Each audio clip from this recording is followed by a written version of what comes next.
오늘은 민수기 20장 강해 설교를 준비했습니다. 오늘도 죄짓지 않고 하나님께 영광만 돌려드리고 선하게 착하게 기쁨으로 풍요롭게 행복하게 오늘 하루도 보람있게 그런 날이 되기를 바랍니다. 네, 오늘은 민수기 20장을 최순애가 강해 설교 준비한 것을 민수기 20장을 강해 설교할 거예요.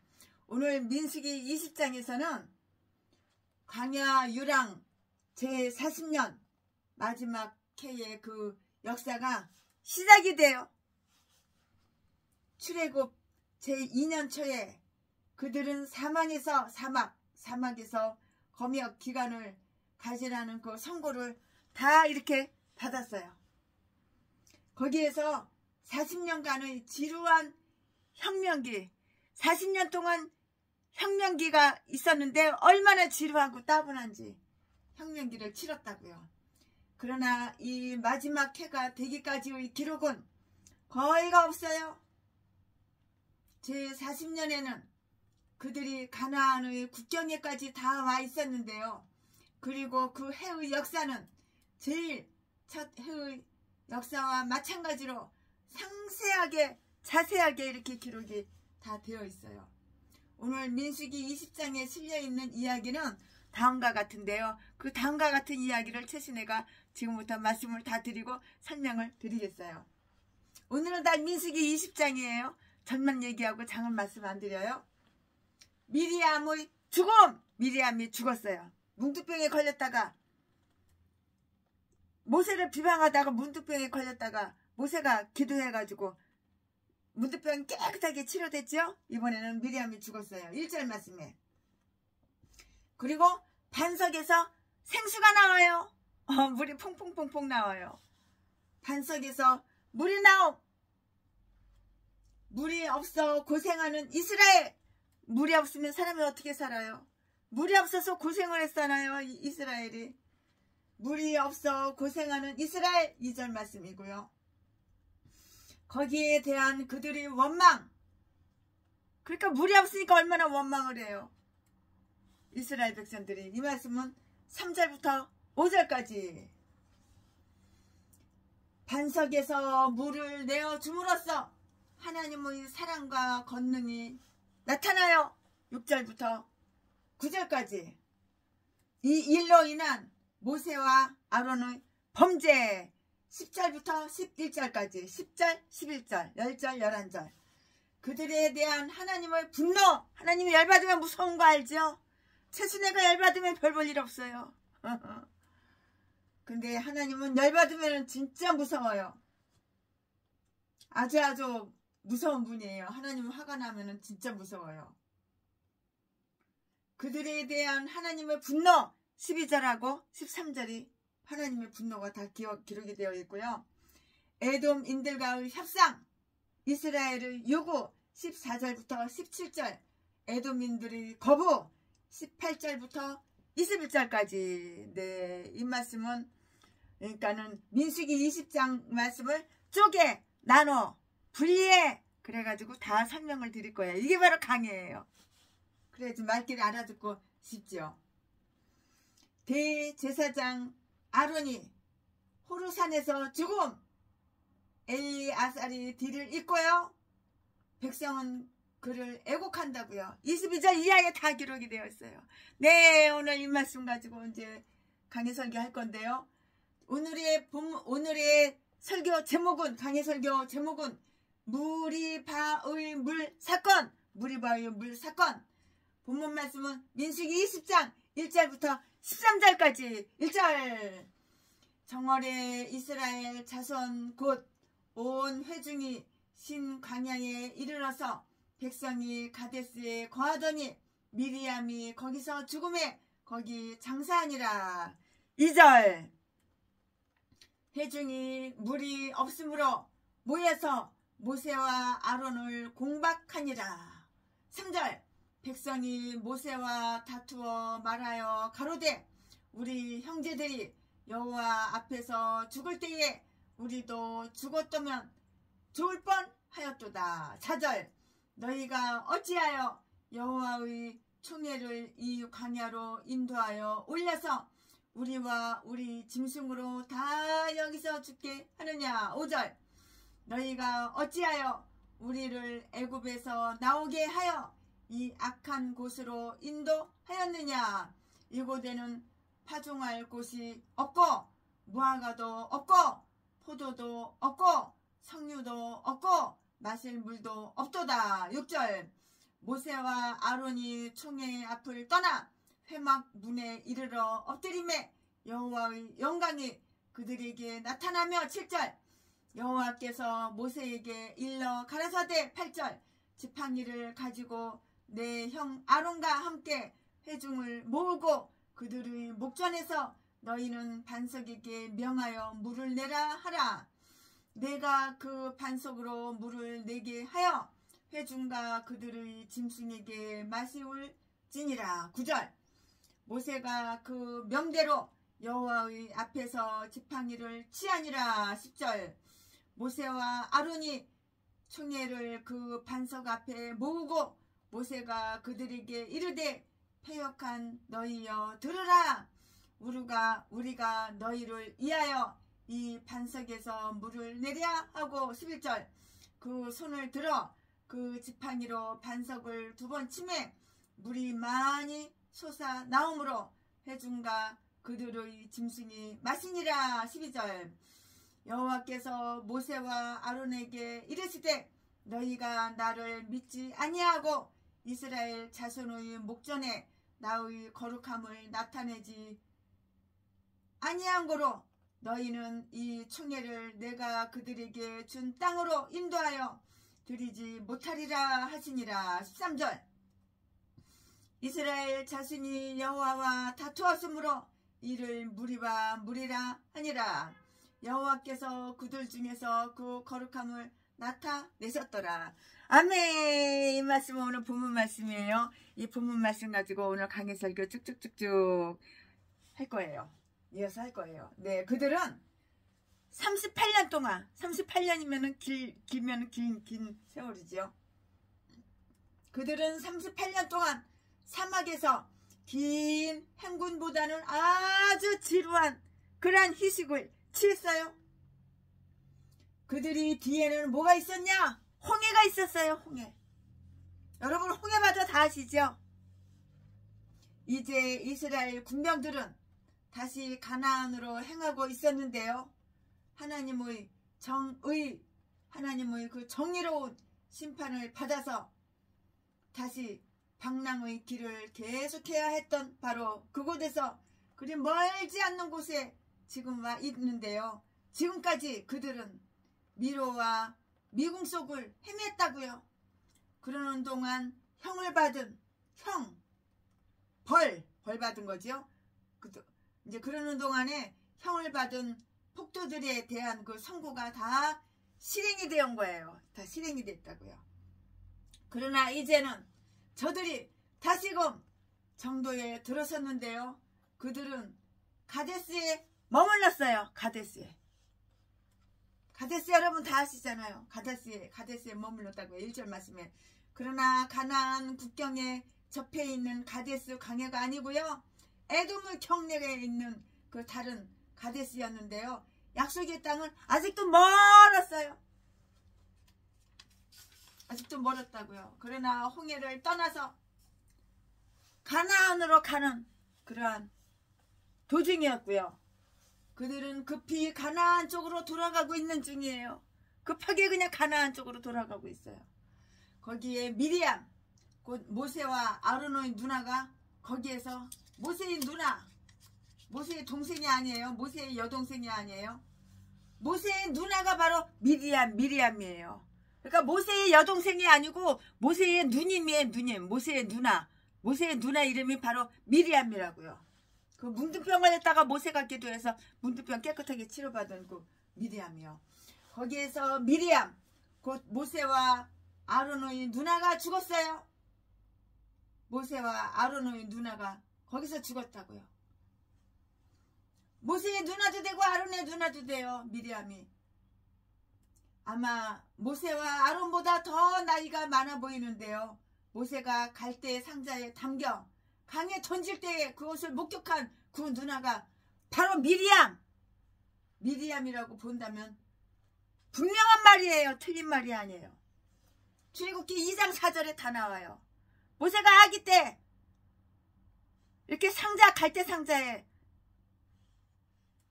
강에 그때 누가 지키고 누가 봤어요? 누나가 봤잖아요. 그 누나 이름이 미리암이라고요.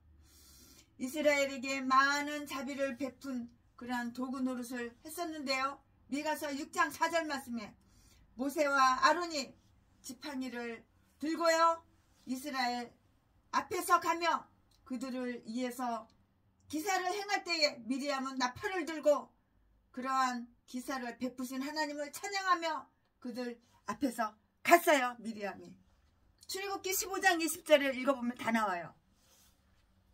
그러나 미리암도 한때는 원망을 했어요. 12장 1절에 고로 미리암도 역시 가나안 땅에 들어갈 수는 없어요. 들어갈 수는 못했어요. 왜 미리암이 가나안 땅에 못 들어갔어? 원망을 했거든. 불평을 했거든. 그러니까는 가나안 땅에 못 들어간 거야. 여기에 또 다른 무리바라는 곳이 나와 있는데요. 무리바라는 곳은 이미 나온 적이 있고요. 그들이 광야 여행을 시작하던 무렵이라고요. 이스라엘 자손이 다투었으므로 출애굽기 17장 7절 말씀에 무리바라고 이렇게 불렀어요. 그런데 여기에 또 무리바라는 곳이 있어요. 이것은 그 행군의 끝 무렵이고요. 이유는 똑같아요. 이스라엘 자손이 다투었으므로 무리바의 무리라 13절라고 이렇게 말씀을 했는데요. 처음에 있었던 그 일이 여기에서 다 재현된 그런 셈이에요. 회중에게 물이 없었어요. 2절 말씀에 르비딤의 바위에서 나온 그 물은 그때 필요한 양만큼이나 흘러 나왔는데요. 또 어떤 지방에서는 보통의 수단으로 물을 공급받을 수 있는 때도 종종 있었을 것이에요. 일반 섭리가 물을 공급하고 있는 곳에서는 기적이 중단되는 것이 적절한 일이라고요. 그러나 이제 저들은 물이 없는 적어도 온 회중이 먹기에는 아주 부족한 곳에 이렇게 당도했어요. 우리도 부족함이 많은 세상 속에서 살고 있잖아요. 근데 최순애는 부족함이 많지가 않아. 부족함이 전혀 없어. 최순애한테 필요한 거 하나님이 다 공급해 주시기 때문에 나만 돌아가. 그러니까 여러분들한테 나눠주고 근데 이렇게 쳐다봐도 내 옆에 없어. 이렇게 쳐다봐도 내 옆에 없어. 그럼 나눠주고 싶어도 못 나눠주는 거야. 그러니까 최순애하고 늘 가깝게, 늘 친하게, 늘 자주 만나고 그래야지 내가 나눠줄 수가 있는 거야. 누가 생활이 어렵다고 그래요. 후원하고 싶어요. 근데 내가 전화하면은 전화 끊어 그러고 전화를 안 받아요. 왜 그래 그러고 승질내고 전화를 탁 끊어요. 그럼 어떻게 후원을 해요? 계좌번호를 알아야지 돈을 주지. 계좌번호는 모르는데 어떻게 후원을 하냐고. 회중에게 물이 없었어요. 2절 말씀에 르비딤의 바위에서 나온 물은 그때 필요한 양만큼만 흘러나왔는데요. 또 어떤 지방에서는 보통의 수단으로 물을 공급받을 수 있는 때도 종종 있었을 것이라고요. 일반 섭리가 물을 공급하고 있는 곳에서는 기적이 중단되는 것이 적절한 일이에요. 그러나 이제 저들은 물이 없는 적어도 온 회중이 먹기에는 부족한 곳에 당도했다고요. 우리도 부족함이 많은 세상 속에서 이렇게 살고 있으므로 언제든지 여러 가지 불편에 처하게 될 것을 오히려 각오하고 있어야 한다는 것을 우리는 알아야 되고 명심해야 되는 거예요. 물이 풍족한 것은 아주 큰 자비예요. 큰 자비. 물이 없으면 얼마나 고통스럽고 얼마나 괴로운지 몰라. 최순애가 아프리카 우간다에서 시골에서 선교할 때 물이 없어가지고 빗물 받아서 그걸로 먹고 그걸로 샤워하고 1년에 한두 번 샤워하고 아주 그냥 물이 없어가지고 그냥 빨래도 못하고 그 고통당하는 거 제가 옆에서 다 지켜봤어요. 그런데도 최순애가 물어봤어요. 그 아프리카 성도님들한테. 기도 제목이 뭐냐고 소원이 뭐냐고 물어봤어요. 하나님께서 집을 달라. 하나님께서 집을 주셨으면 좋겠다. 물을 주셨으면 좋겠다. 돈을 주셨으면 좋겠다. 저는 그렇게 얘기할 줄 알았어요. 하루에 한 끼 먹기도 힘드니까 먹을 양식을 줬으면 좋겠다. 그렇게 할 줄 알았는데 하나님은 더욱 의지하게 해달라고. 그게 기도 제목 하나야. 아유, 그게 소원이야 그게. 그래가지고 그 말에 그냥 채순애가 울컥해가지고 눈물이 얼마나 쏟아지는지 되돌아서서 달러를 100달러짜리 배낭으로 하나 가득 라면 박스 하나 가득 가져간 거 손에다가 슬그머니 막 쥐어줬어. 근데 이 눈치 없는 여자가 손에다가 돈이 다 보여. 그거를 쥐고서 날 쫄랑쫄랑 따라다니는 거야. 그걸 왔다 갔다 감춰야 될 거 아니야. 누가 또 강도도 있고 도둑도 있는데. 그래서 제가 말을 했죠. 히든 시몬이도 히든 고! 빨리 집에 가가지고 어디다 숨겨놔라고 제가 얘기했더니 그 다음에는 맞게 알아듣고 돈을 어디다 숨기고 빈손으로 왔더라고. 나를 쫄랑쫄랑 따라다녀. 지금도 그게 눈에 선해. 아이고 참. 그런데 여기에 무릎이란 곳이 있는데요. 이것은 이 행군을 끈 무릎이라고요. 이유는 똑같아요. 이스라엘 자손이 다투었으므로 물이라고 13절 이렇게 했는데 처음에 있었던 말이 여기에 다 재현이 된 것이에요. 물이 얼마나 중요한지. 물이 없으면 사람이 죽는 거야. 물이 없으니까 다 사람들이 죽는 거야. 회중에게 물이 없었다고요. 2절 말씀에 르비딤의 바위에서 나온 물은 그때 필요한 양만큼만 흘러나왔어요. 또 어떤 지방에서는 보통의 수단으로 물을 공급받을 수 있는 때도 종종 있었을 것인데요. 일반 섭리가 물을 공급하고 있는 곳에서는 기적이 중단되는 것이 적절한 일이에요. 그러나 이제 저들은 물이 없는 적어도 온 회중이 먹기에는 아주 부족한 곳에 당도했다고요.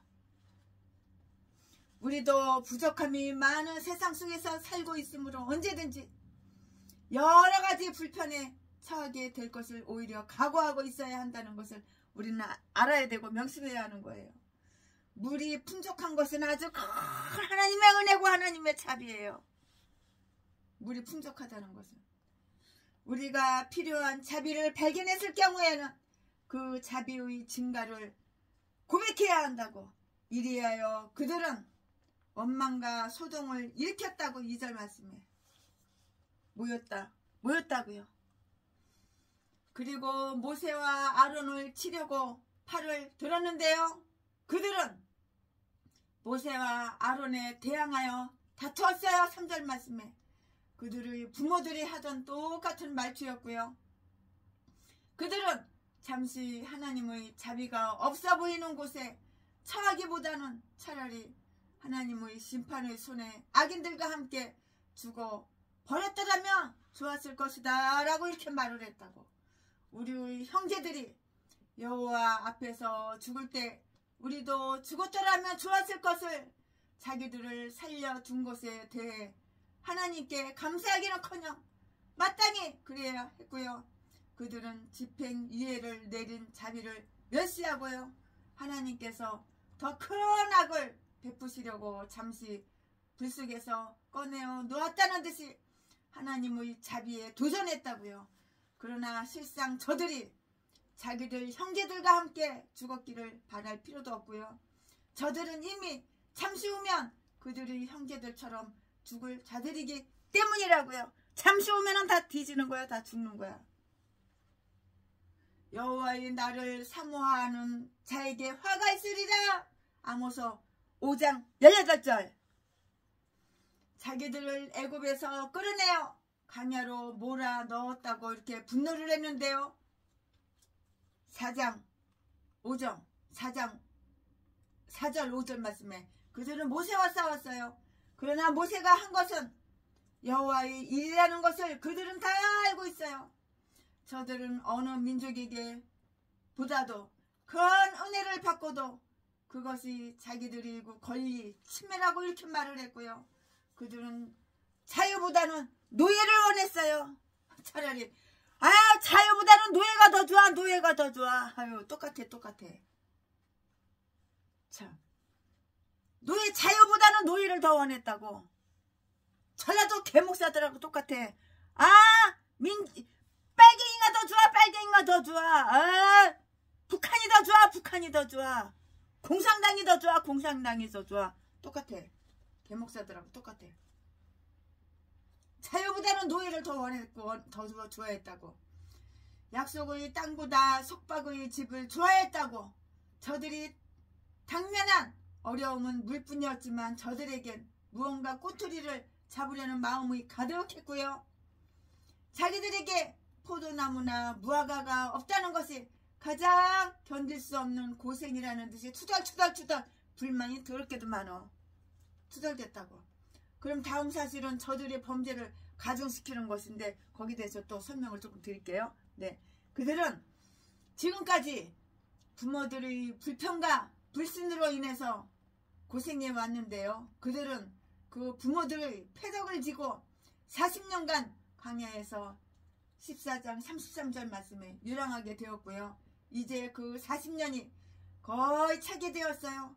그러나 그들은 조상들의 전처를 답습했으니 벨 사살이 받은 책망과 똑같은데요. 이것을 다 알고도 마음을 낮추지 아니하였나이다. 다니엘서 5장 22절 말씀에 그들은 그토록 오랫동안 하나님의 자비를 경험했고요. 모세와 아론의 간대함과 신실함을 다 경험한 것이에요. 미리암이 어땠어? 최근에 죽었어요. 미리암이. 그들이 지도자 하나를 잃었으므로 남은 자들은 더욱 존경했어야 할 그런 판이었다고요. 판이 어떻게 돌아가? 이렇게 돌아가는 거야. 그러나 목자 없는 양같이 하나님의 버리심을 받으려고 하나님 열받게 하나님 분노케 하려고 작정한 것처럼 그들은 모세와 아론에게 점점 무례하게 행했다고. 아주 예의가 없는 인간들. 참, 모세와 아론에게 이렇게 예의가 없이 무례하게 이렇게 행했다고. 누이를 잃은 그들에게 조의를 표하기는커녕 더 고통을 주고 더 괴롭혔어. 약한 인간들이. 아주 사악한 인간이. 모세와 아론은 아무런 대꾸도 하지 않았는데요. 단지 회막으로 물러가 하나님의 뜻이 어떠한지 알고자 했고요. 6절 말씀에 전과 같이 그는 엎드렸어요. 그것은 하나님의 진노가 임하지 않기를 탄원함이고요. 하나님의 지시를 바람이라고요. 그들이 무슨 말을 했는지는 언급이 없어요. 그들은 하나님이 이스라엘의 그 원망 소리를 들으셨다는 것을 다 알고 있었는데요. 그들은 하나님 앞에 겸손히 부복하여 말할 수 없는 탄식으로 그들을 위해서 중재의 기도를 다 드렸다고요. 거기에서 그들은 명령을 기다렸어요. 여호와여 말씀하시옵소서. 여호와여 말하소서. 여호와여 우리에게 명령하소서. 지시하소서. 여호와여 말하소서. 주의 종이 듣겠나이다. 저도 답답할 때는 여호와여 최순애에게 말씀하시옵소서. 최순애가 듣겠나이다. 그러면 하나님께서 말씀하셨어요. 그러면 아멘하고 하나님께서 명령하시는 거 지시하시는 거 그대로 내 생각이 안 맞고 내 기호에 안 맞아도 그대로 행동하면 대박이 나는 거야. 대박이 나는 거야. 그러니까 최순애가 이렇게 그냥 아름다운 꽃길만 걸어가면서 목회를 하지. 하나님이 나타나셔서 문제를 해결하셨다.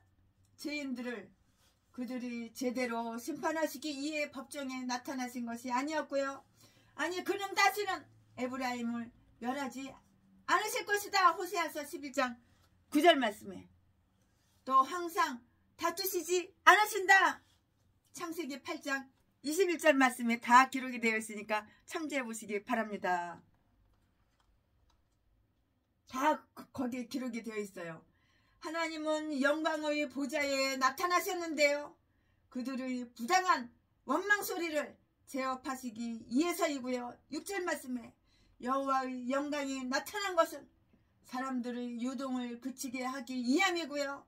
그것은 그들에게 두려운 마음을 주게 되기 때문이라고요. 믿음으로 하나님의 영광을 보는 것은 우리의 욕정을 제어하는 힘이 되어 그리고 우리의 입에 자갈을 먹이는 것이 됨을 우리는 다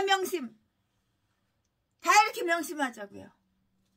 그는 영광의 보좌에 앉으시사 그들의 정당한 소망을 이루어 주셨고요.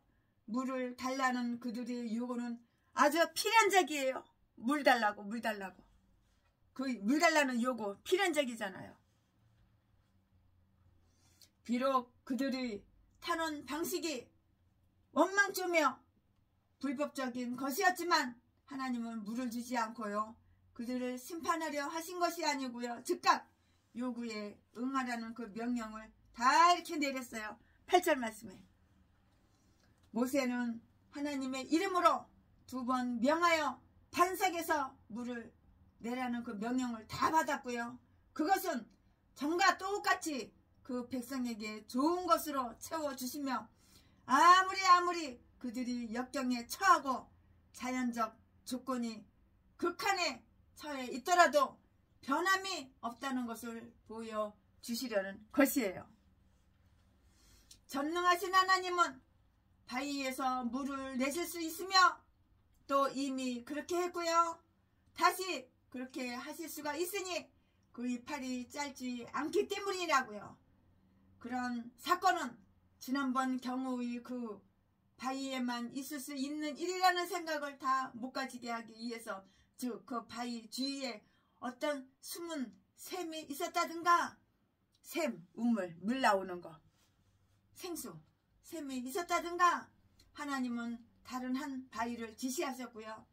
전번처럼 바위를 정해준 것이 아니고요. 모세가 원하는 그 바위를 치라고 명령했다는 것이라고요.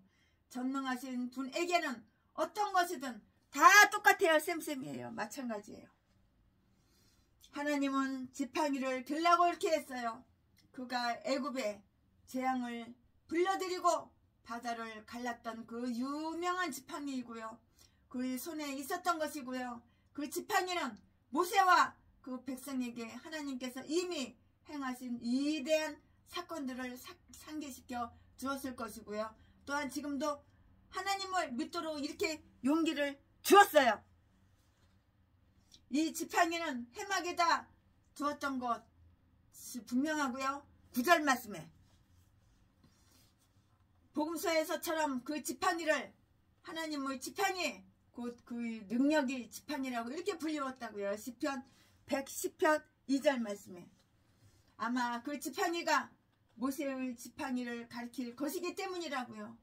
하나님은 장로뿐만이 아니라 온 회중을 모아서 이 일의 증인이 되게 하라고 이렇게 했고요.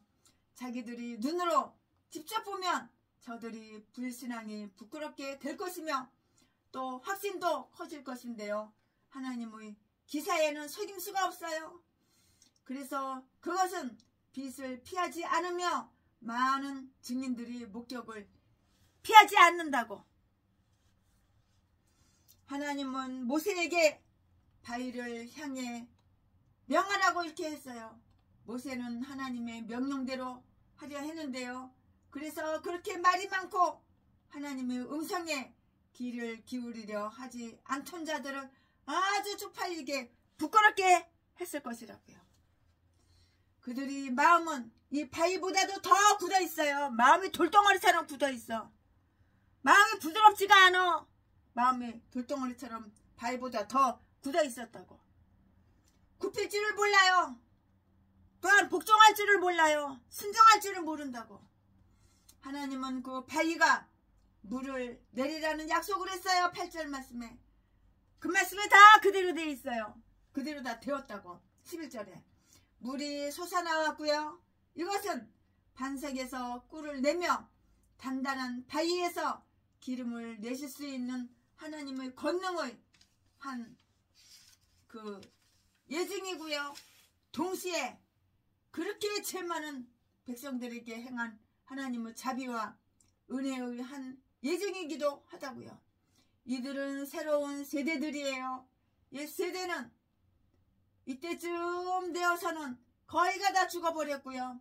그러나 그들도 그들이 앞서간 조상들처럼 악하다고 악해 사악해.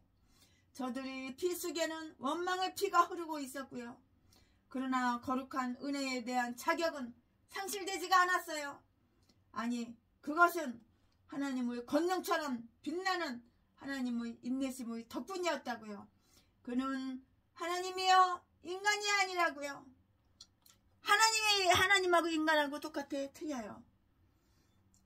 그들을 아끼고 용서하시는데요. 나아가 그는 그들이 먹은 물을 그들이 짐승들에게까지 풍족히 먹여 주었을 뿐만이 아니고요. 8절 11절 말씀에 영적 축복을 상징하는 영적 물도 다 먹여주셨다고요. 그 반석은 누구야? 바로 그리스도이기 때문이야. 그리스도이기 때문이야. 이렇게 예수님은 자비하신 하나님,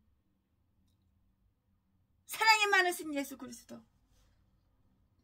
모세와 아론은 이 문제의 처리를 온당치 못하게 했고요.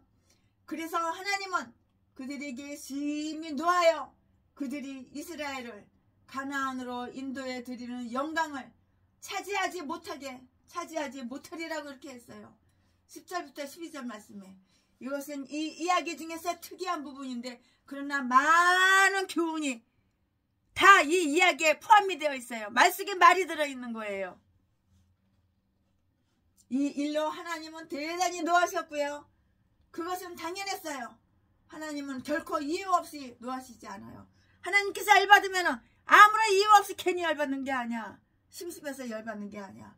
전라도 제비 목사 새끼처럼 아무런 이유 없이 괜히 화가 나가지고 연약한 사람, 자기보다 연약한 사람, 약한 사람 개패듯이 패가지고 피범벅을 만들어 놓고 뼈 부러뜨려 놓고서 나는 때린 적 없어. 나 때린 거 기억이 안 나. 아가리만 벌리면 개소리만 지저대고 말을 다 반대로 해. 그리고 남들이 본인을 칭찬하지도 않았는데 누가 나 이렇게 높여줬어. 누가 나를 갖다가 칭찬했어. 누가 나를 대단한 전라도 진도 제비라고 그렇게 말을 높여줬어. 개소리. 칭찬한 거 한 번도 없어. 저주만 하고 저주만 때렸지. 아가리만 벌리면 다 반대로 얘기해. 다 반대로.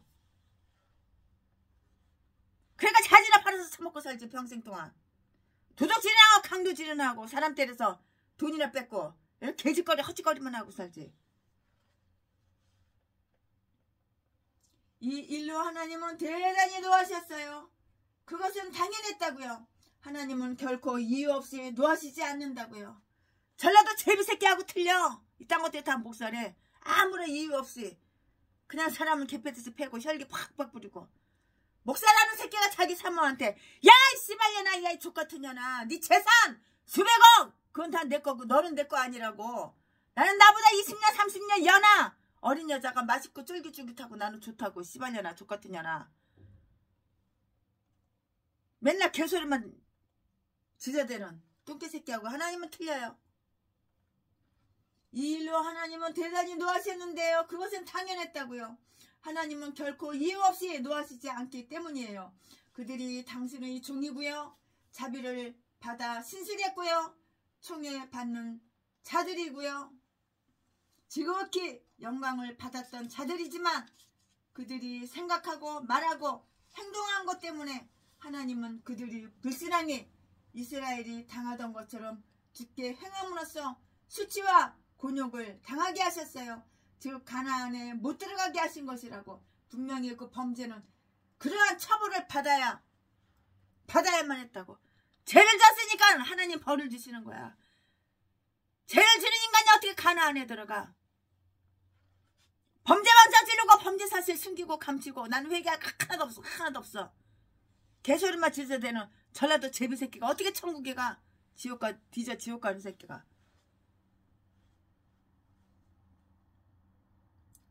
디자 지옥 갈 거 뻔할 뻔하지. 이 개목사가 이게 다 목사래 목사. 똥개 새끼가. 전라도는 다 이렇게 싼 것. 더러운 악마 악질. 독사. 살인마. 이런 거밖에 없어. 그러니까 목사라는 새끼가 자기 사모한테 전라도 개목사 새끼가 독양국에서 죽이고 죽이기 전에 보험 잔뜩 때려놓고 보험을 쫙 빨아쳐먹고 그랬지. 그러나 왜 그렇게 하나님이 분노하셔야 했는지 그 사연은 불확실한데요. 그들이 잘못은 아주 복잡해요. 첫째, 그들은 하나님의 명령을 그대로 지키지 않았어요. 하나님은 그들에게 반석에게 명하라고 했는데요. 그들은 백성들에게 명하고 이렇게 반석을 쳤다고요. 이번에는 치라는 명령이 없었어요. 그들은 말만으로는 안 될 줄로 이렇게 알았고요. 말씀의 권능을 불신하여 순수한 양심의 문제에 있어서도 세속적 권능에 의지한다면 여기서의 모세처럼 말로만 해야 할 때도 반석을 다 치는 격이라고요. 둘째, 그들은 이 기사의 영광을 지나치게 자기들이 차지하려 했다고요. 우리가 물을 내야 하는가? 그들은 자기들이 권능이나 자격 때문에 된 일처럼 생각했고요. 그러므로 그들은 이런 비난을 받는데요. 그들은 하나님을 거룩하게 하지 않았다고 12절 말씀에. 즉 그들은 이 기적을 마땅히 하나님의 이름에 돌려야 하나 그렇게 하지를 않은 것이에요. 셋째, 불신앙은 아주 중대한 죄악이에요. 너희는 나를 믿지 않았다고요. 12절 말씀에. 너희는 나를 믿지 않았다. 12절. 아니 그것은 하나님의 계명을 배신한 것이다. 27장 14절 말씀에. 명령은 반석에서 물을 내리는 것이었어요. 이거 민수기 얘기하는 거예요. 민수기 27장 14절 말씀 드리는 거예요. 명령은 반석에서 물을 내리는 것이었는데요. 그러나 그들은 불신으로 그 명령을 범했고요. 그 명령의 실효성을 의심했다고요. 그들은 회의적으로 말을 했어요. 우리가 물을 낼 수 있을까? 그리고 아마도 그들은 이처럼 폐역한 세대들을 위해서 물이 나올 수 있을까를 생각하는 불확실이 마음에 생겼던 것이라고요. 그리고 도대체 하나님이 약속을 지킬 것인지를 의심했을 것인데요. 왜냐하면 여호와의 영광이 그 반석 앞에 나타나지 않았기 때문이라고요. 출애굽기 17장 6절 말씀에 기록이 다 되어 있고요. 가시적 표적이 없이는 하나님의 말씀을 신용하려 하지 않았고요.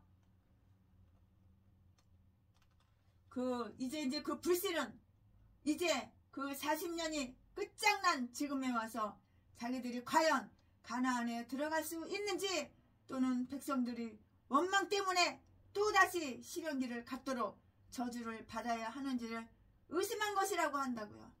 왜냐하면 새로운 반석이 열려서 물이 공급되었기 때문이고요. 그들은 이 사건을 계속적인 체류의 지시로 혼동한 것이에요. 헷갈리는 것이에요. 혼동한 것이라고 헷갈린 것이라고요.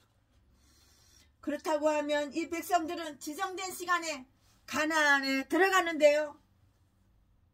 그들이 가나안에 못 들어가게 된 것은 이거는 정당한 거예요. 가나안에 못 들어간 걸 누가 원망해? 전라도 개목사 제비새끼야. 네가 지옥 간 것을 누가 원망을 해? 누굴 원망해? 네가 이렇게 범죄 저지르고 너 회개 안 했잖아. 회개할 마음이 전혀 없어. 회개할 가능성이 1도 없어. 아가리만 보이면 사기치고 거짓말하고 다 반대로 말하고. 넷째, 그들은 감정적으로 말하고 이렇게 행동했고요. 이것이 그 죄악의 사건인데요. 시편 106편 33절. 즉 그들은 그 모세의 마음을 괴롭혔어요. 그래서 모세가 자기의 입술로 망령되이 말하였음이로다 하는 것인데요. 모세는 화가 나서 그들을 패역한 너희들이라고 이렇게 했고요.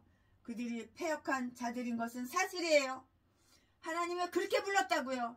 그래서 모세는 나중에 정당한 견책으로 신명기 9장 24절 말씀 그들을 그렇게 부르나 그것은 죄가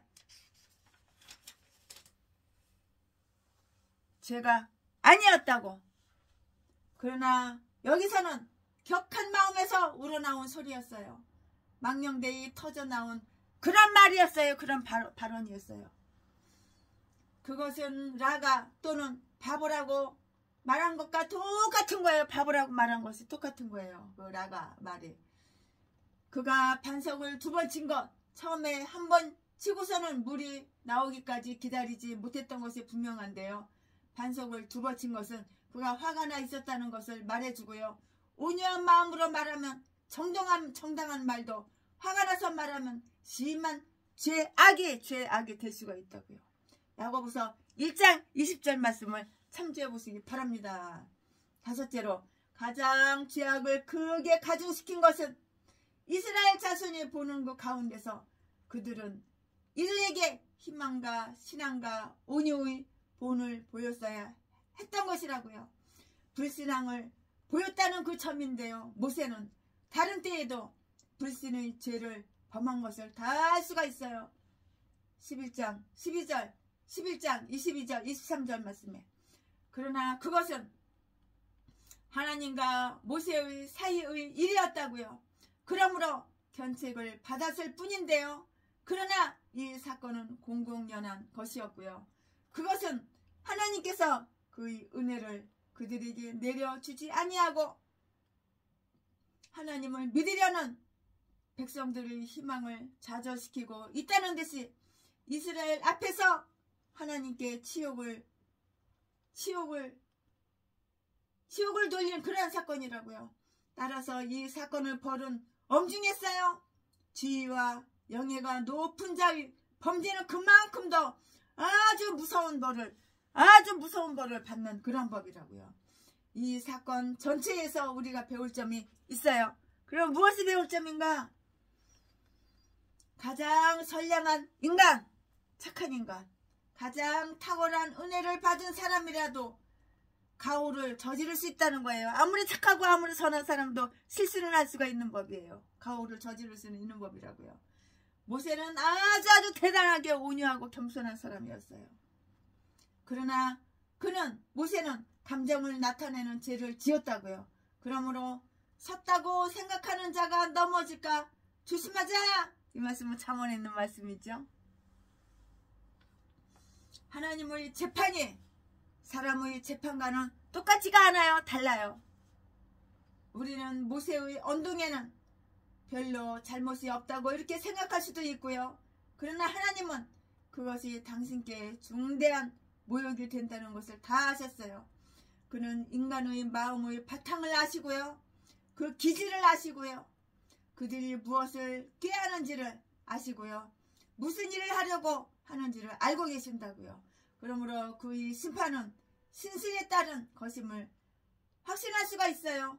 비록 그것이 우리의 생각과는 다른 때이라도 다 그렇단 말이라고요.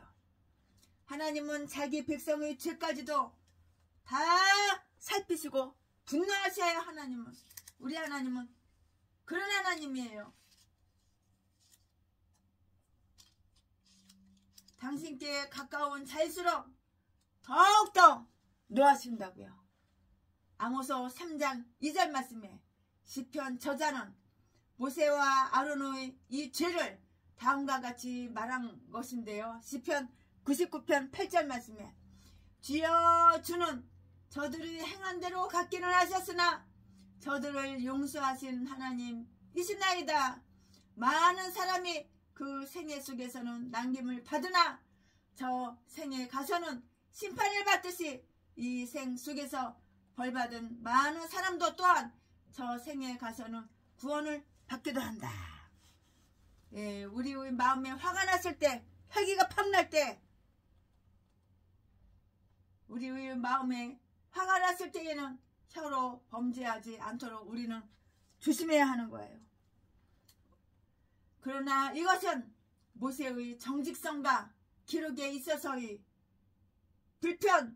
부당성을 보여주는데요. 즉 그는 자기의 잘못을 다 기록했어요. 결코 은폐하지를 않았어요. 모세는 자기의 잘못을 은폐하지 않고 다 낱낱이 다 기록했어요. 근데 이 전라도 제비 악마 자지 팔아서 처먹고 사는 매춘부 이 새끼는 아가리만 벌리면은 다 자기 죄를 다 100% 1000% 1000% 다 은폐를 해. 사람 때려서 돈 뺏어놓고서 나는 사람 때려서 돈 뺏은 적 없어. 개소리 찢어대고 강도질 도둑질 하고서 나는 강도질 도둑질 한 적 없어. 그리고 700만 800만 여자들 다 쑤셔주고 재산만 쫙 빨아쳐먹고 개뼈를 해가지고 피병복 만들고 뼈를 부러뜨렸어. 나는 기억이 안 나. 생각이 안 나. 개소리 찢어대고 양마의 악질 새끼. 그러니까 저주받아서 뒤질 일만 생기는 거야. 그러나 모세는 자기 죄를 은폐하지 않았어. 사실 그대로 다 까발렸어. 그러니까 하나님께서 사랑을 해주시고 하나님께 사랑을 받는 거야. 그러나 이것은 모세의 정직성과 기록에 있어서의 부당성을 보여준다고요. 즉 그는 자기의 잘못을 다 기록했어요. 결코 은폐하지를 않았다고. 모세는 그는 자기의 영광보다 하나님의 영광이 더 크다고 알았으므로 자기의 언행을 그대로 사실 그대로 다 기록했어요. 끝으로 이리하여 그곳이 무리바로 불리우는데요. 13절 말씀에 다른 무리바와 구별하기 위해서 무리바 가데스로 불리우기도 하는데요. 신명기 32장 51절 말씀에 그 뜻은 다툼의 물이라고요. 이 백성들이 죄와 모세의 죄 그리고 하나님의 자비를 기념하는 이름이고요.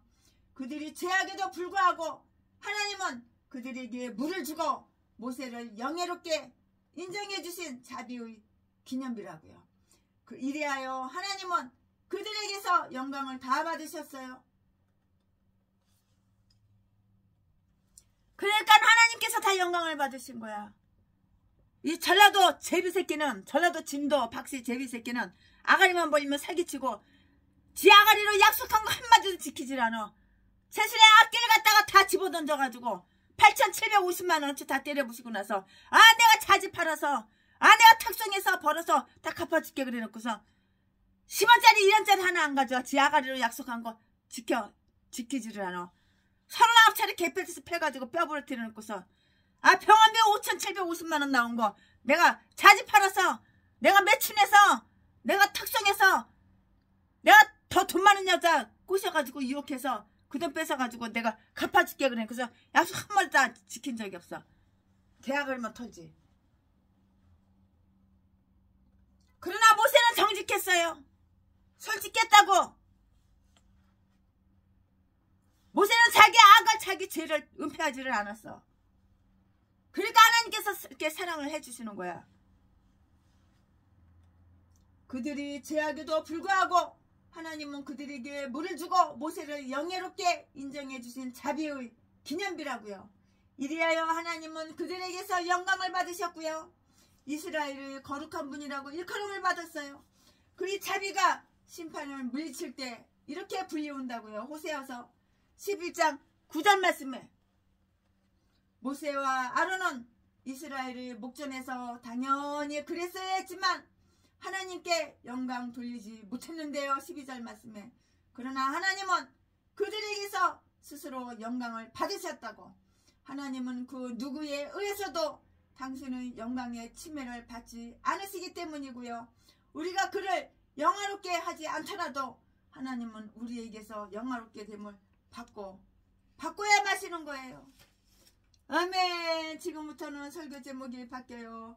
본문 말씀이 바뀌어요. 지금부터 설교 제목은 에돔과의 협상. 에돔과의 협상. 지금부터 본문 말씀은 민수기 20장 14절부터 21절까지.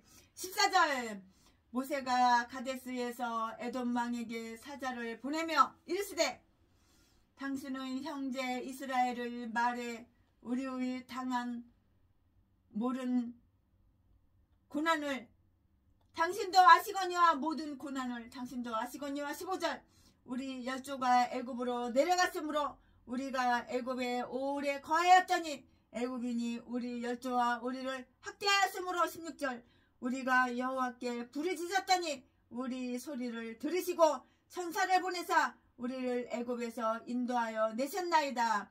이제 우리가 당신의 변방 모퉁이 한 성읍 가데스에 있사오니 17절 청컨대 우리로 당신의 땅을 통과하게 하소서. 우리가 밭으로나 포도원 우르나 통과하지 아니하고 우물 물도 공이 마시지 아니하고 우리가 왕의 대로로만 통과하고 당신의 지경에서 나가기까지 좌편 우러나 우편 우러나 치우치지 아니하리이다 한다 하라 하였더니 18절 에돔 왕이 대답하되 너는 우리 가운데로 통과하지 못하리라. 내가 나가서 칼로 너를 맞을까 염려하라. 19절 이스라엘 자손이 이르되 우리가 대로로 통과하겠고 우리가 우리 짐승이 당신의 물을 마시면 그 값을 줄 것이라.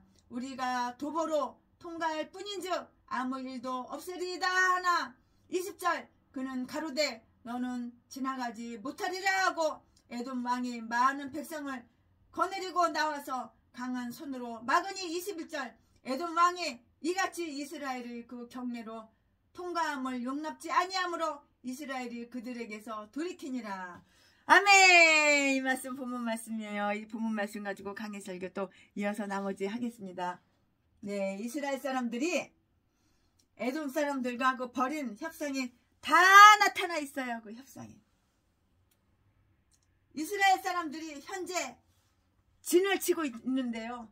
진을 치고 있는 곳에서 가나안으로 들어가는 첫 경은 에돔 땅을 통과해야만 했어요. 에돔 땅을 통과해야만 돼요. 에돔 땅을 통과하는 것이었다고요. 모세는 에돔 왕에게 대사들을 파견했고요. 그 땅을 통과하도록 허락해 달라는 것이었는데요. 그래서 그들이 가서 할 말을 일러 주었다고요. 14절부터 17절 말씀까지.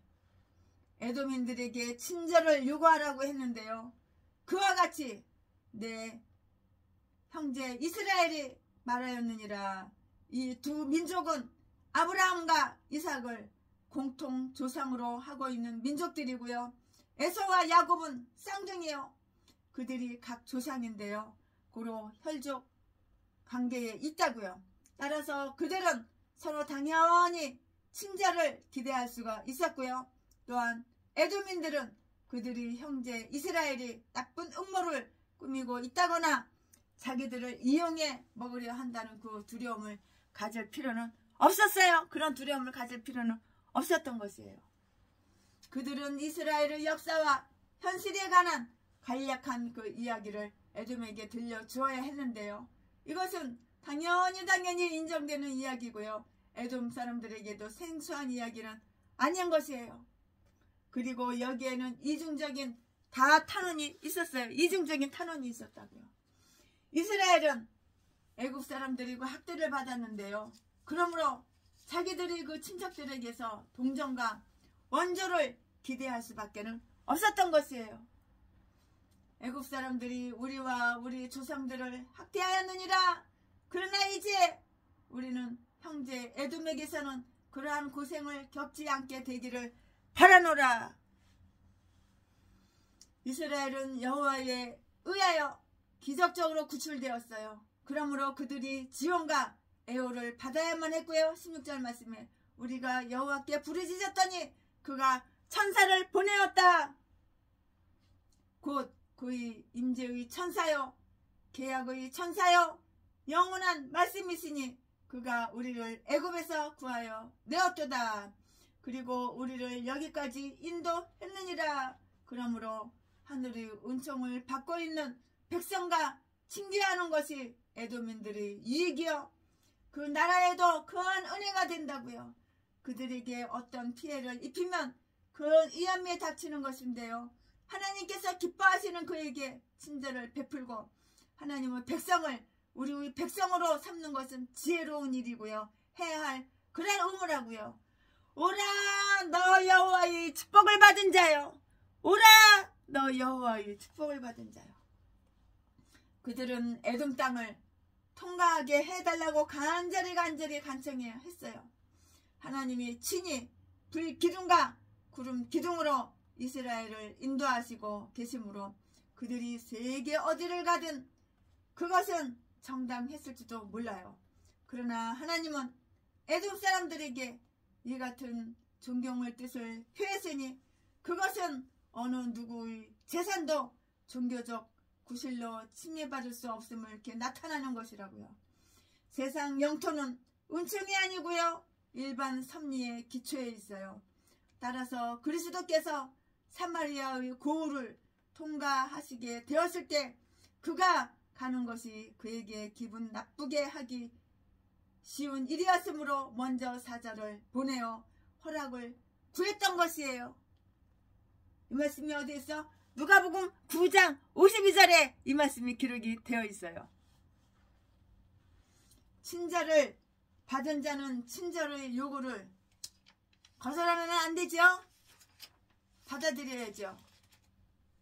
그들은 이스라엘 사람들이 그 길을 통과할 때 행동을 조심하겠다는 그 점을 다 가르쳐주고 알려야만 했어요.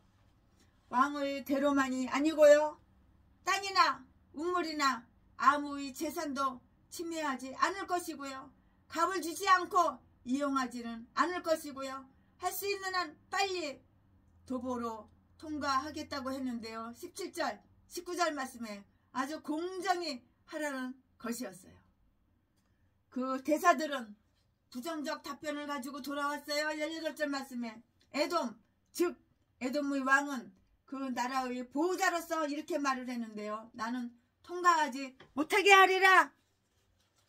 그리고 대사들이 계속 간청하자 그는 거부를 되풀이했고요. 20절 말씀에 그 땅에 들어오면 용서치 않겠다고 유역까지 가했다고요. 그는 그들을 물리칠 만한 잘 훈련된 군대를 자랑했어요. 이리하여 에돔은 이스라엘을 통과를 다 거부했고요. 그러면 그 이유가 뭐냐? 그 이유는 다음과 같은데 그 다음과 같은 것을 지금부터 설명해 드리겠습니다. 이스라엘에 대한 경계심 때문이었어요. 경계심. 이스라엘에 대한 경계심 때문이었다고요. 그들은 이스라엘에게 피해를 받지 않을까 두려워했고요. 그들이 약속을 믿으려고 하지 않았다고요. 그리고 실제로 무수한 군대를 가지고 있는 이스라엘 군은 바로 하나님 자신의 쥐 훈련하에 있었기 때문이고요. 그들은 이스라엘을 무서워한 것이에요. 그러나 하나님은 이스라엘이 학대받기보다는 학대하는 것은 더욱 용서치 않는 하나님이시라고요.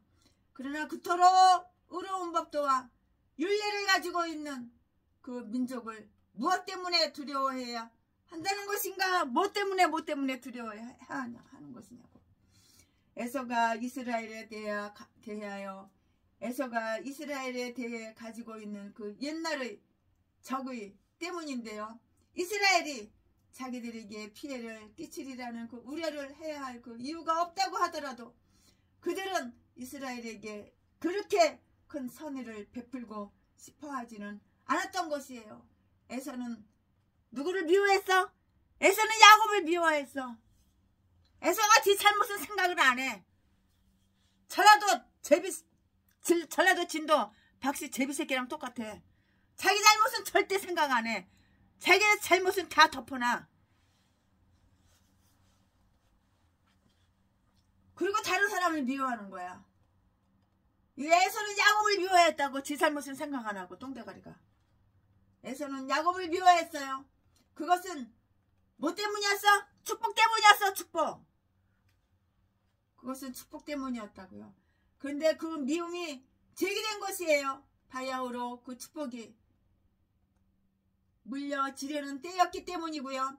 이로써 하나님은 에돔의 악한 성격이 수치가 되게 하고 이스라엘의 그 선한 성격이 영예가 되게 하려 했고요.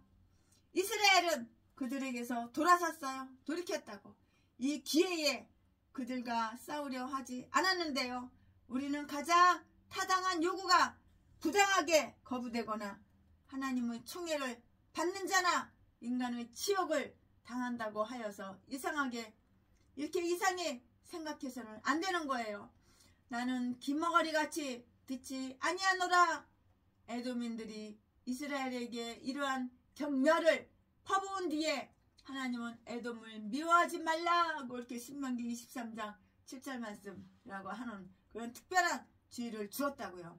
에돔은 그렇게 이스라엘을 미워했지만 같이 미워해서는 안 되는 것이에요. 이것은 우리도 그런 경우에는 복수를 끼해서는 안 된다는 그러한 교훈을 다 주는 것이에요. 아멘. 지금부터는 설교 제목이 바뀌어요. 본문 말씀이 또 바뀌어요. 지금부터 설교 제목은 아론의 죽음. 아론이 죽었어. 이제는 이번에는 아론이 죽었어. 본문 말씀은 지금 설교 제목은 아론의 죽음. 본문 말씀은 민수기 20장 22절부터 29절까지 22절. 이스라엘 자손 곧 온 회중이 가데스에서 진행하여 호르산에 이르렀더니 23절. 여호와께서 에돔 땅 변경 호르산에서 모세와 아론에게 말씀하시니라. 가라사대 24절. 아론은 그 12에게로 돌아가고 내가 이스라엘 자손에게 준 땅에는 들어가지 못하리니 이는 너희가 무리바 물에서 내 말을 거역한 영혼이라. 하나님 말씀 거역하면은 이렇게 손해보는 거야. 이렇게 손해보는 거 몰라?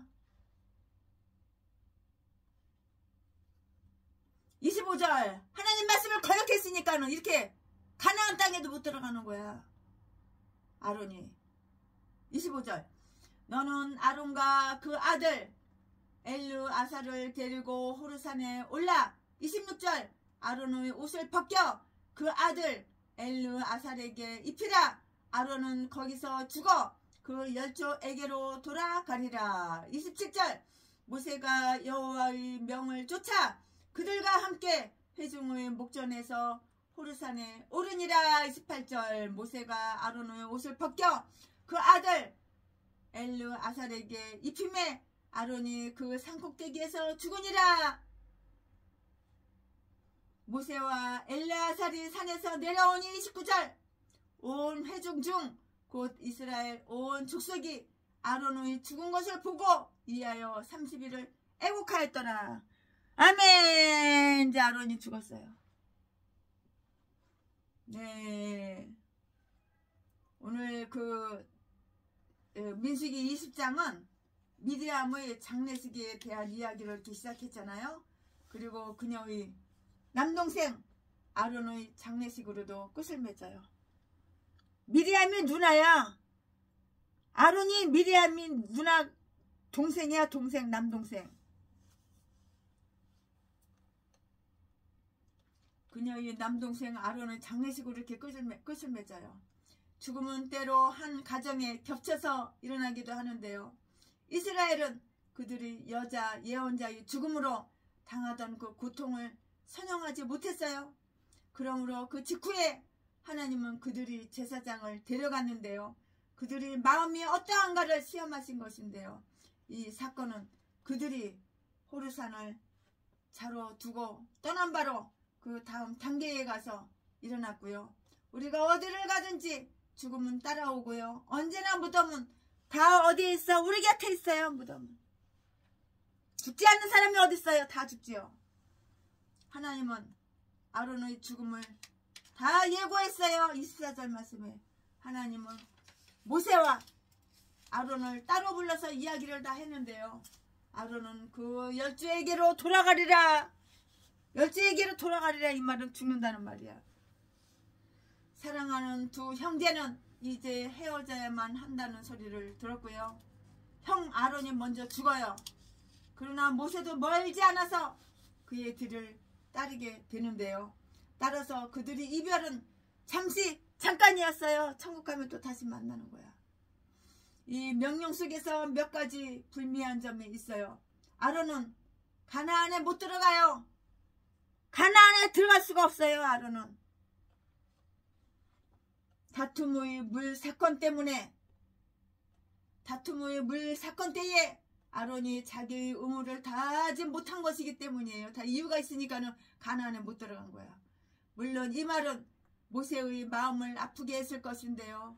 모세는 자신도 같은 죄인임을 잘 알고 있어요. 모세는. 그들에게는 큰 자비이기도 하고요. 아론은 자기의 죄 때문에 죽거니와 악인들처럼 재앙이나 하늘의 불에 의해서 죽지 아니하고 평안하고 영예롭게 이렇게 죽었다고요. 그는 그의 백성에게 끊쳐진 것이 아니고요. 심판을 받아 죽은 자는 흔히 그렇게 표현했어요. 그는 그의 열조에게로 돌아갔어요. 이것은 하나님의 은총의 품속에서 죽는 자를 두고 하는 그런 표현이라고, 이러한 표현이라고. 그들에게는 의가 크고요. 어떤 모형적인 그런 성격도 있어요. 아론은 가나안에 들어가지 못해요. 이것은 의례적 제사장직의 불완전성을 시사한다고요. 그 제사장 제도는 보다 나은 것을 바라는 희망 속에서 행해져야 하고요. 그 제사장은 죄와 죽음 때문에 계속될 수가 없어요. 그러나 그리스도의 제사장직은 썩어질 수는 없는 것이고요. 바뀔 수 없는 것이라고요. 영원한 것이에요. 영원한 것. 그러므로 아론은 그리스도의 제사장직의 모든 영예를 양보해야 하는 거예요. 히브리서 7장 23절부터 25절 말씀까지. 아론은 순종하고 복종했어요. 지정된 방식대로 그대로 죽었어요. 마치 잠자리에 드는 것처럼 아주 편안하게, 개이 편안하게 이렇게 죽어갔어요. 그는 호르산 꼭대기에서 자기의 거룩한 옷을 벗어서 그의 형제와 아들에게 넘겨주었고요. 아마 이스라엘 장로들도 몇몇 동반한 것 같은데요. 27절 말씀에 그들은 온 회중의 목전에서 산으로 올랐다고. 아마 그들이 산에 오르는 용무를 들었을 것이고요. 이 엄숙한 절차에 의해서 아론은 자기가 죽음을 두려워하거나 부끄러워하지 않는다는 것을 이렇게 알려주었을 것이에요. 그럼 마치 등불을 들고 신랑을 맞으러 가는 자처럼 이렇게 갔다고. 그가 죽기 위하여 산에 올랐다는 것은 바로 뭐냐? 성도의 죽음. 아론은 여호와의 도서라고 이렇게 말을 했어요. 그들이 승천이라는 것을 뜻한 바 그들은 죽어서 내려가는 것이 아니라 올라간다고. 모세의 손은 처음에 아론의 제사장 복을 입혀 주었었으나 이제는 그것을 벗기는 거예요. 제사장직을 하는 의미에서 본다면 제사장 복을 입고 죽는 것은 부적합하기 때문이고요. 죽음은 우리의 옷을 벗긴다는 그 사실을 다 기억하자고.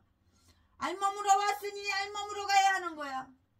그러므로 옷, 장식품 또는 명예는 별로 적당한 것은 못 되는 거야. 멀지 않아. 죽음이 우리의 영광을 벗겨가고 우리의 모든 직능을 빼앗아가고 우리의 금관을 찾아가 버리기 때문이라고. 모세는 즉시 제사장의 의복을 그의 아들 엘르아살에게 입혀주었어요. 즉 그에게 그의 아버지의 예복을 입히고요. 그의 띠로 그를 힘있게 해준 것이라고요. 이사야서 22장 21절 말씀에 이것은 모세에게 큰 위안이 되는 거예요. 그는 자기의 손으로 제사장직에 관한 율법을 주었었고요. 이제는 그 제도가 계승되는 것을 보았고요. 기름 부음 받은 자를 위해서 하나의 등불이 임명되고요.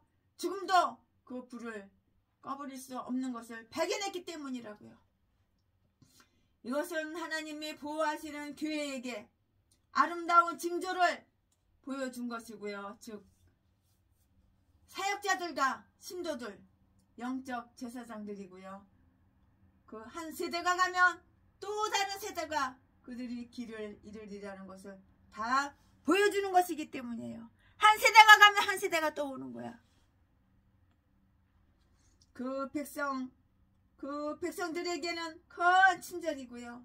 아론이 죽기 전에 엘르아살이 취임한 것은 아론의 집안에 대하여 나쁜 생각을 품은 자들이 아론의 죽음을 이용하려 그의 아들을 물리치고 제사장을 세우려 하는 따위의 유혹을 다 막아 주었을 것이기 때문인 것이에요.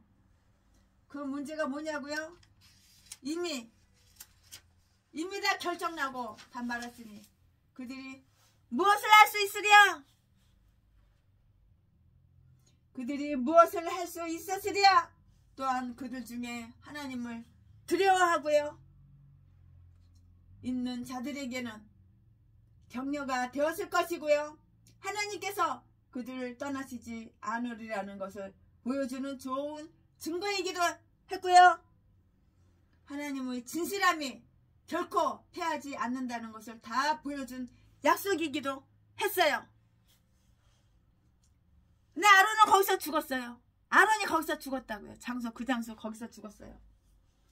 제사장복을 벗은 후 즉시 그는 편안하게 제사장직을, 아론이 제사장직을, 나 옷을 다 벗었잖아요. 아론이 제사장이잖아요. 아론이 제사장직 옷을 벗어서 자기 아들한테 다 입혀줬잖아요. 그러고 나서 편안히 누워서 그냥 편안하게 그냥 죽은 거예요. 잠자듯이 죽은 거예요. 이렇게 편안하게 죽었다고요. 아론은 거기서 죽었어요. 제사장복을 벗은 후 즉시 그는 편안히 누워서 죽었다고요. 하나님의 뜻이라면 자기의 능력 이상으로 살지 않기를 바라는 것이 또한 선한 자들의 바람이라고요. 그런데 우리는 이 세상에서 하나님과 우리의 세대들을 위해서 일할 수 있는 그 이상까지 오래 살려고 애쓰는가? 모세와 엘르아살은 동반자들과 함께 아론을 그 자리에 다 묻었어요. 죽었으니까 묻어야지. 어떻게 장사 지내야지. 신명기 10장 6절 말씀 참조해 보시기 바랍니다. 거기에 다 나와 있어요. 그리고 산에서 내려왔어요. 아론을 뒤에 두고 내려왔을 때 아마 그들은 오히려 아론이 자기들을 뒤에 두고 더 좋은 세상으로 올라가 버렸다고 이렇게 생각을 했을 것이에요. 온 회중이 30일을 아론을 위해서 울었어요. 아론을 위해서 울었다고. 29절에 엘르아살로 아론의 자리가 보충되었는데요.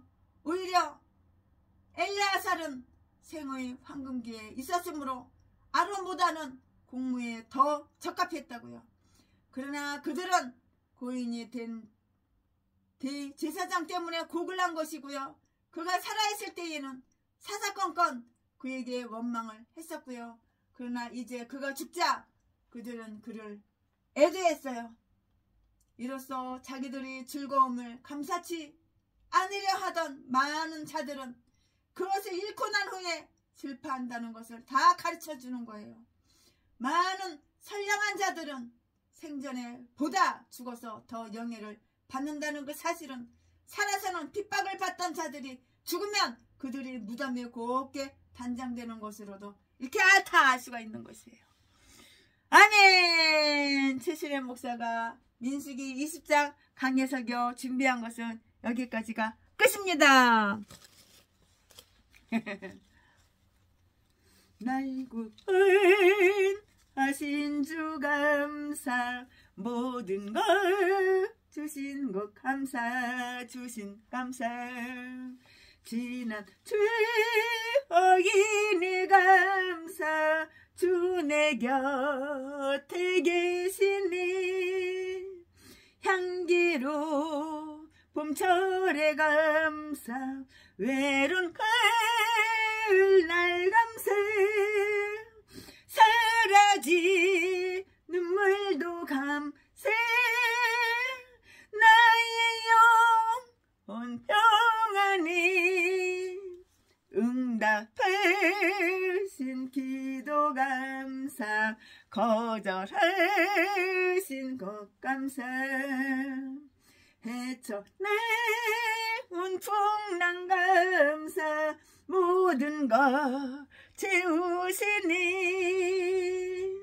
아픔과 기쁨도 감사, 절망 중에 이루 감사, 증량보 달륜의 감사, 크신 사랑 감사해, 길가에 장미꽃 감사, 장미꽃 가시 감사, 따스한 가정 희망 주신 것 감사, 기쁨 감 슬픔도 감사 하늘 평안을 감사 내일의 희망을 감사 영원토록 감사해 아멘 영원토록 감사해 영원토록 감사해 아멘 영원토록 감사해요 주님 사랑합니다 영원토록 감사해요